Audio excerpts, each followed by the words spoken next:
Cytoplasm eukaryotic cell के जिंदा मवाद को न्यूक्लियस और साइटोप्लाज्म में तकसीम किया जाता है। इनको मजमूई तौर पे प्रोटोप्लाज्म कहा जाता है।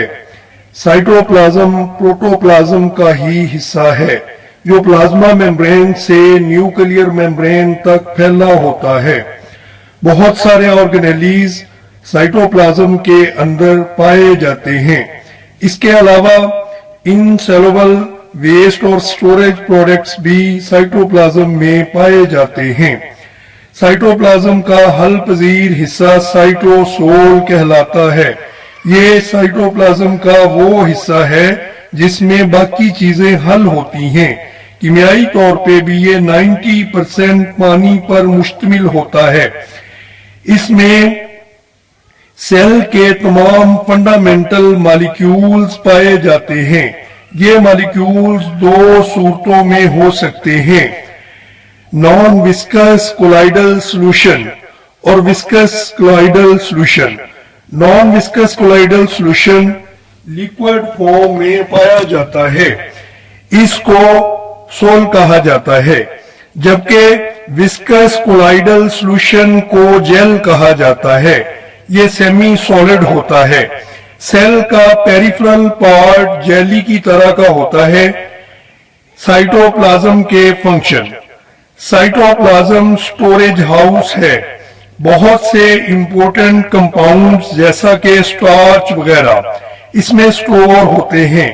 कुछ मेटाबॉलिक प्रोसेस जैसा कि ग्लाइकोलाइसिस साइटोप्लाज्म के अंदर ही वकूअ पजीर होते हैं।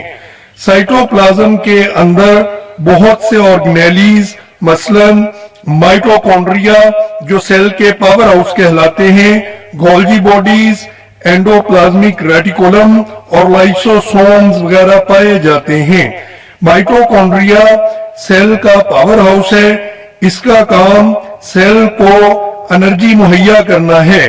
गोल्जी कॉम्प्लेक्स या गोल्जी बॉडीज को सबसे पहले कैमिलो गोल्जीज ने डिस्कवर किया था। ये सेल की सिक्रीशन से मुतल्लिक हैं। Endoplasmic reticulum. Endoplasmic reticulum cell के बहुत ही इंपॉर्टेंट सब सेलुलर स्ट्रक्चर हैं। इनका काम सेल को मैकेनिकल सपोर्ट देना है। इसके अलावा इसमें राइबोसोम्स पाए जाते हैं। एंडोप्लाज्मिक रेटिकुलम का वो हिस्सा जिसमें राइबोसोम्स मौजूद हों रफ एंडोप्लाज्मिक रेटिकुलम कहलाता है। ये राइबोसोम्स वाला हिस्सा होता है और प्रोटीन सिंथेसिस का काम करता है। इसके अलावा एंडोप्लाज्मिक रेटिकुलम सेल को मैकेनिकल सपोर्ट फ्राहम करते हैं और लाइसोसोम सेल के अंदर स्प्लिटिंग एक्टिविटीज से मुतल्लिक हैं। कोई भी फॉरेन बॉडी जो सेल के अंदर दाखिल होके सेल को नुकसान पहुंचाने की कोशिश करता है, लाइसोसोम के जरिए से उसको डाइजेस्ट कर लिया जाता है। ये साइटोप्लाज्म जो होता है बहुत सी मूवमेंट शो करता है। इसको साइटोप्लाज्मिक स्ट्रीमिंग मूवमेंट का नाम दिया जाता है। ये साइटोप्लाज्म की एक्टिव मास मूवमेंट होती है। बहुत सारे फ्री फ्लोटिंग ऑर्गेनेलीज जैसा कि माइटोकॉन्ड्रिया वगैरह सेल के अंदर इन हरकत की ही वजह से मूव कर सकते हैं।